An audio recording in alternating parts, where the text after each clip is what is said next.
L'utilisation des produits phytosanitaires comme les pesticides ou les engrais chimiques par les jardiniers amateurs pose un problème écologique largement sous-estimé.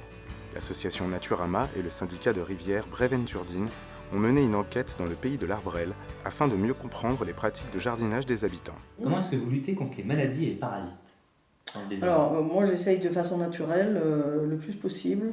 Ça dépend de la météo. Parce que si c'est c'est pluvieux, il va y avoir les limaces, les escargots qui vont attaquer mes jolies salades. Donc voilà.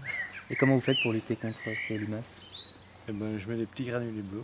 Oui, contre les limaces, j'avoue que j'utilise des petits grains de... Mais il y a bien des petites bêtes qui vous embêtent ou des... Ah mais bien sûr j'en ai, mais je mets zéro produit. Moi. D'accord. C'est pas que je suis ni écolo ni quoi que ce soit. Est-ce que vous utilisez de la bouillie bordelaise aussi pour les arbres? Oui, un peu.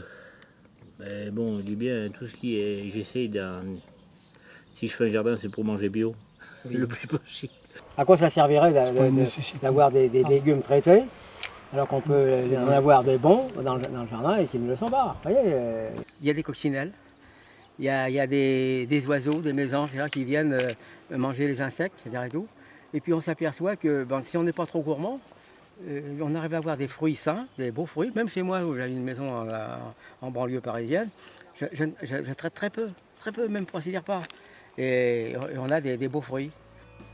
En plus de l'impact sur la santé humaine qu'ont ces produits, la contamination des eaux de surface et des eaux souterraines peut avoir de graves conséquences sur l'environnement. Pensez-vous que les pratiques de jardinage peuvent impacter les eaux de rivière? Bien sûr. Oui. Ah ben sûrement. Sûrement. Ah ben sûrement. Il n'y a pas de mystère là-dessus. Parce que l'eau, elle ruisselle là. Bah évidemment, hein, si on pulvérise à fond la caisse, ça ruisselle, la rivière est en bas, oui, forcément. Est-ce que vous pensez que ça peut impacter la qualité des eaux dans les nappes phréatiques? On ne sait pas. Vous savez pas? Je ne sais pas parce que une fois que la drogue elle est dans terre, évidemment, mais ça peut agir. Mais les nappes phréatiques, elles sont quand même basses.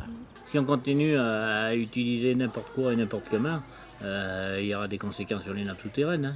Et la potabilité de l'eau, le robinet? Non, pas trop, parce que là, on utilise l'eau du Rhône qui est pompée à Grigny. Je pense qu'elle est quand même bien traitée. Alors, l'eau de consommation, malgré qu'elle est traitée, qu'on a de toutes sortes, à un moment donné, oui, je pense qu'on ne peut pas tout enlever. Hein. Oui, polluer, elle est polluée. Hein. On ne sait pas ce qu'on boit. On ne sait pas ce qu'on boit, heureusement. Il existe pourtant des alternatives efficaces à l'utilisation de produits phytosanitaires, comme les macérations ou les purins. En voici quelques-unes. Je plante des œillets d'Inde. Ouais. Et vous éviter les pucerons, du basilic à côté des tomates. On peut mettre du savon noir avec du vinaigre. C'est aussi pour les pucerons. Tous les arbres que je taille, j'ai un broyeur et je broie mes végétaux pour le compost. J'ai simplement 2 tonneaux, je fais tout pourrir dedans. Tous les déchets de légumes, tout ce que ma femme, quand elle épluche des pommes de terre, quoi que ce soit, les épluchures de fruits, on met tout dans un tonneau, je mets tout, je fais du lisier vert. Et vous avez des problèmes de taupe ou de... Oui, Comment bien vous sûr. en occupez? Alors moi je mets des branches de rosier là où elles passent.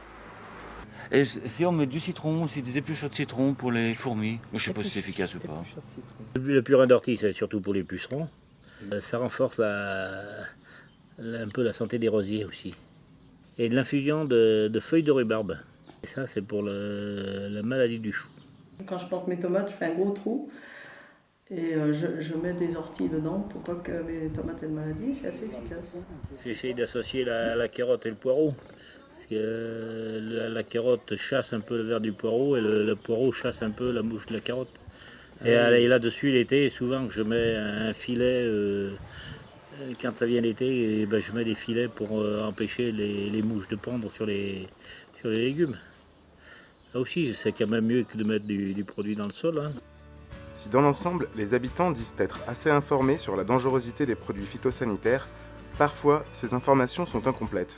Vous êtes informé sur les pesticides à partir de quels médias? Les sites internet, la télévision, les journaux? Pas mal des journaux papier, surtout qu'en ce moment, ils en font leur chou gras un petit peu, mais Internet et journaux papier. Ok. Bah, c'est plus par les journaux, par la télé, par les uns et les autres. Concernant l'utilisation des pesticides en général, est-ce que vous souhaiteriez être mieux informé sur tout ce qui est risque pour l'environnement, pour la santé?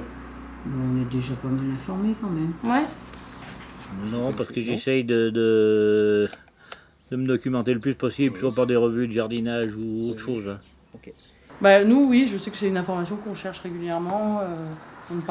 Comme plein de gens, on va sur Internet. Et des techniques alternatives de jardinage qu'on pourrait vous proposer en plus de ce que vous faites déjà en fait. Ouais, ça j'aimerais bien aller voir, prendre le temps, d'aller voir de temps en temps ce que font les autres. Face à ces enjeux, il est important d'informer et d'avertir les citoyens sur l'impact réel de l'utilisation de ces produits, même à l'échelle du jardin personnel.